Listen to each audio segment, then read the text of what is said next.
Hi loves, welcome back to Eco Designs to Fit. In today's video I'll be sharing with you guys how to pad your hip so it looks something like this. So if this is what you're interested in learning, stay tuned until the end of this tutorial.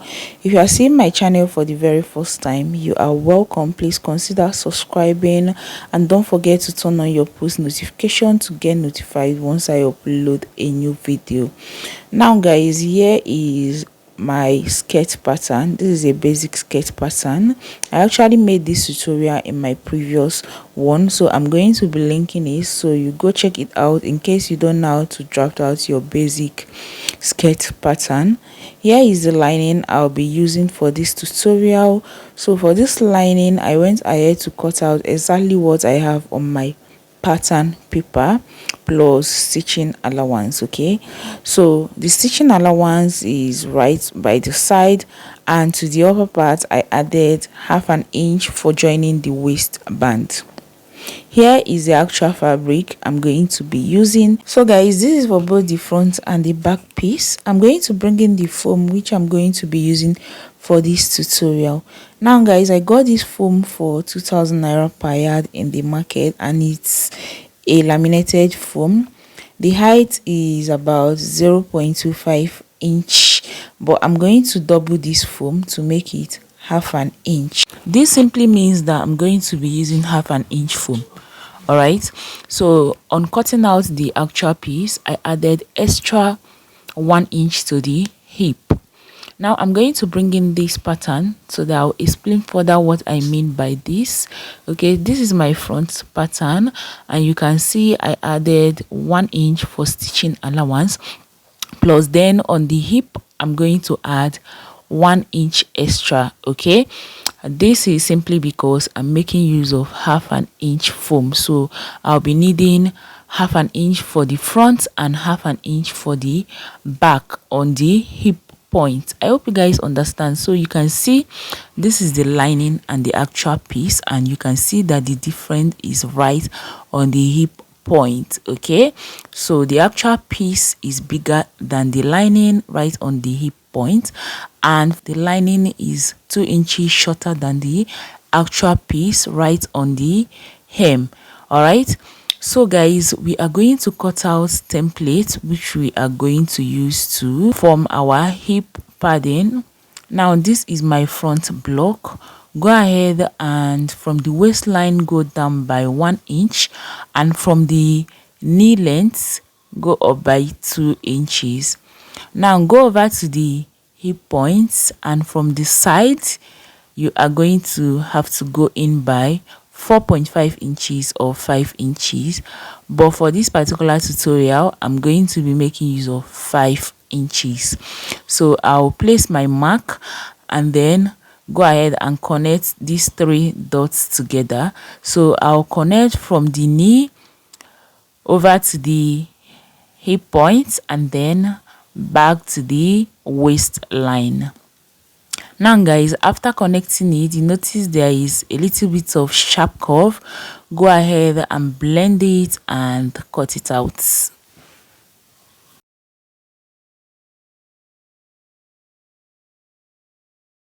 Now guys, once you are done cutting this out, before you remove your pattern, make sure you indicate the upper part and the down part, because if you don't do this, this is likely going to get you confused.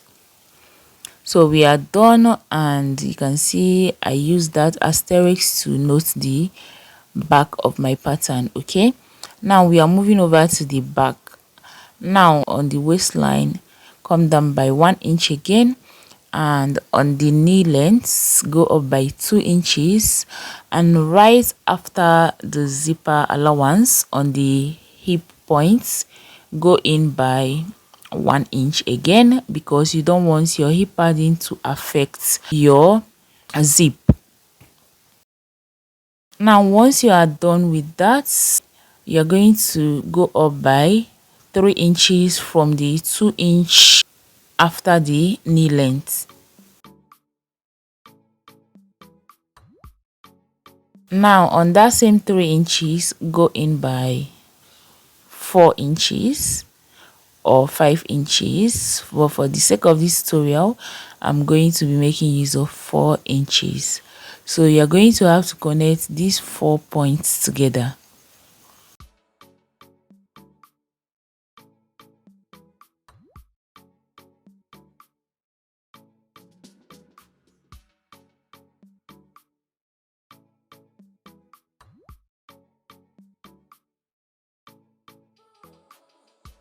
So guys, once I'm done connecting all of this, you can see that that part of the hip is very pointy, so I'm going to blend it up and then cut it out.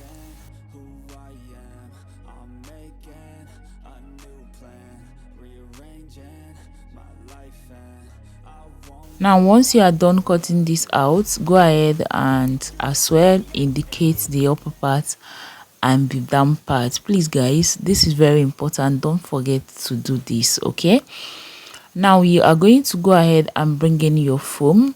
You can see I'm going to fold my foam into two and then cut out 2 pieces for each of them.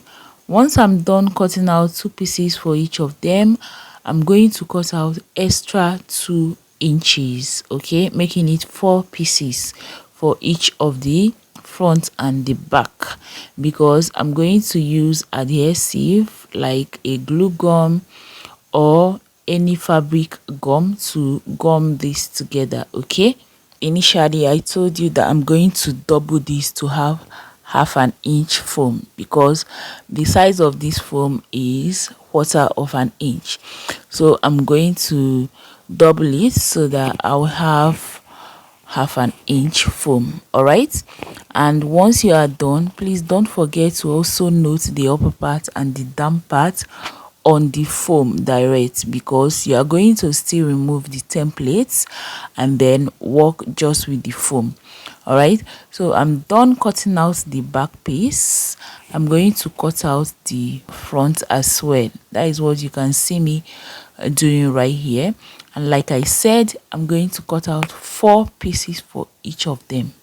All right, so guys, I'm done cutting this, and as you can see, I have 4 pieces for each of them. I have the back and the front. Okay, so I'm going to use any fabric gum of my choice and then bind them together. All right, so you can see I have 2 pieces of each of them binded as one. So I'm going to go right to my sewing machine to stitch this together, and I'm going to use a domestic machine with a zigzag stitch. Okay, so you can see I have no seam allowance around it, so this is how I'm going to join this together. I'm making use of a zigzag stitch. All right, so but if you don't have a domestic machine, you can actually use your needle and thread to tack this, or you sew this using your sewing machine. All right, now guys, here is my actual piece and my lining. I'm gone ahead to join the side seam together. I've also gone ahead to stitch the zipper allowance and then ironed it. Okay, it helps to note your zipper allowance, okay, so that in case you want to fix your zip, it's going to be very easy. Now I'm going to loosen up this my zipper allowance. So as you can see, I'm trying to lose the zipper allowance of the actual piece. I'm going to repeat the same thing for the lining, but then I'm going to do that off camera. All right, so once I am done opening this, you can see I have the zipper allowance open right now, and then my side seams are stitched. Okay, now here is the lining. What I want to do is from the waist, I would go ahead and come down by 1.5 inches. Okay, remember that when we are drafting out the hip part, we came down from the waist by 1 inch. Now the remaining half an inch is the allowance I left to join the band of my skirt. Now once you are done, go ahead and bring in your hip pad, Place it on this 1.5 inches mark and then use your needle and thread to tack. All right, so you can see what I am doing, ensuring that the stitch on the padding is aligning with the sewing allowance on the lining. And after I'm done with the upper part, I'm going to repeat the same thing to the down part as well. And you guys take a close look at that arrow that I have there. The other part is the left side and this part is the right side. Okay, so before you tack this to your lining, ensure that you place it on the mannequin or the hip of your client to ensure that you have each of the pads staying in the right position it is supposed to be. All right, as you can see, I'm almost done with the down parts. Once I am done, I'm going to move over to the other side. I'm going to go ahead and repeat the same thing to the left side. Okay, so first of all, tack the upper part, making sure that the stitch on the pad is aligning with the stitch of your seam allowance. Do you understand? So I am done with the upper part. I repeat the same thing to the down part, and then once I am done, I'm going to bring in my fabric glue and then glue the remaining parts to the lining. Okay, so it's not like I can't sew this, but I prefer to tack, you guys. Okay, I will still sew around the pad, but just to have it in one place before I go ahead to sew on the stitching machine, you are going to have to tack it first to ensure that you have the pad placed in the right position. Do you understand? So I've gone ahead to place my glue on the seam of my pad, and then I'm going to make sure that it aligns with the seam of my sewing allowance, and then I will glue this to the lining properly, making sure that I don't have any fold around the lining. Okay, so once I am done with one part of it, I'm going to repeat the same thing to the other side. Okay, as you can see, that is what I am doing right now.